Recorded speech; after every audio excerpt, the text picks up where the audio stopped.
در هنگام حاملگی بر علاوه کنترل طفل در داخل رحم ما باید پلاسنتا و مایع داخل رحمی را هم کنترل کنیم.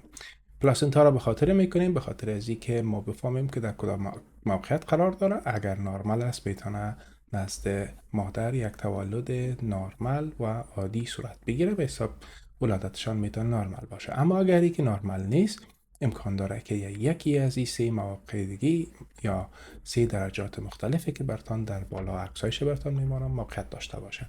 این ویدیو برای همه مهم است، برای کسایی که هم حامله هستن، هم کسایی که اولتراساوند میکنن و هر کسی که میخواد معلومات خود داشته باشه. شما در اولتراساوند که میبینین اینجا یک منظره معاینه تلویزیونی هست که از قسمت پایان ترین قسمت شکم بالای رحم صورت گرفته. شما میبینید اینجا قسمت از رأس طفل است، مایع داخل رحم است و در اینجا جفت یا پلاسنتا را نقشه میبینیم. اینجا کانال سرویکس است که اینجا اندازه شده به مدت در طول 4 سانتی است و در قسمت فوقانی سرویکس شما متوجه شوین که یک اندازه برآمدگی خود پلاسنتا یا جفت اینجا دیده میشه. به این خاطر باید بیشتری را ارزیابی کنیم.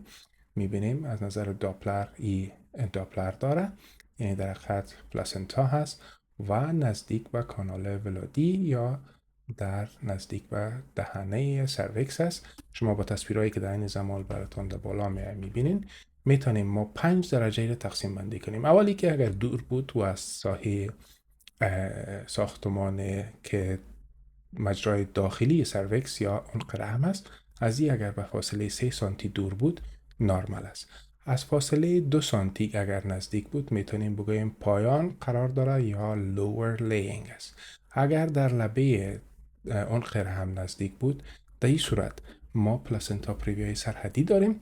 اگر یک اندازه از دیگه هم پیشتر شده بود، از لبه هم برآمده بود، ما پلاسنتا پریویای پارشل داریم.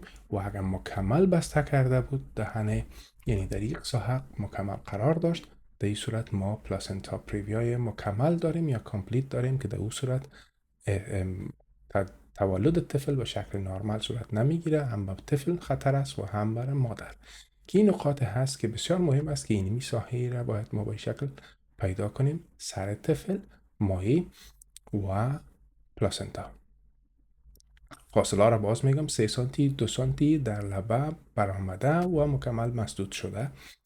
اگر ما برای شما یک مریض دیگه که این مریض نخواسته ترانس واژینال اولتراساوند شوه، این را برش به عوضش یک MRI کردن و اگر شما ببینین سر طفل در این قسمت قرار داره، سفیدی مایع داخل رحم است. البته این رحم است که ما میتونیم ببینیم و پلاسنتا پایانترین قسمت از رحم قرار داره و مکمل مجرای که طفل ولادت کنه او را مسدود ساخته. این مجرا هست کانال سرویکس مکمل مسدود شده. به این خاطر نزد این طفل باید سیزارین سکشن صورت بگیره. و در غیر از اون پلان دیدن پلاسنتا پریویا یا موقعیت پلاسنتا طوری است که بعد از هفته 16 باید دیده شود، به خاطر که پلاسنتا میتونه مایگریت کنه و انتقال بده خود بالا. اکثرا بین هفته 18 و 21 کنترل میشه، دیده میشه پلاسنتا و در هفته 30 الی 32 میتونیم مریض بخوایم تا کنترل کنیم. در هفته 32 هست که ما تصمیم میگیریم که ولادت مریض به چی شکل باشه یا برش میگیم که به این شکل باید ولادت کنیم. امیدوار هستم سوالات شما را جواب داده باشم. کانال افغان لکچر معلومات را در مورد اولتراساوند، در مورد رادیولوژی و بعض معلومات دیگه را برای همه افغانا، برای خصوصا برای دکترها و محصلین مهیا میسازه. از کانال ما حمایت کنین، فالو کنین. تشکر از شما.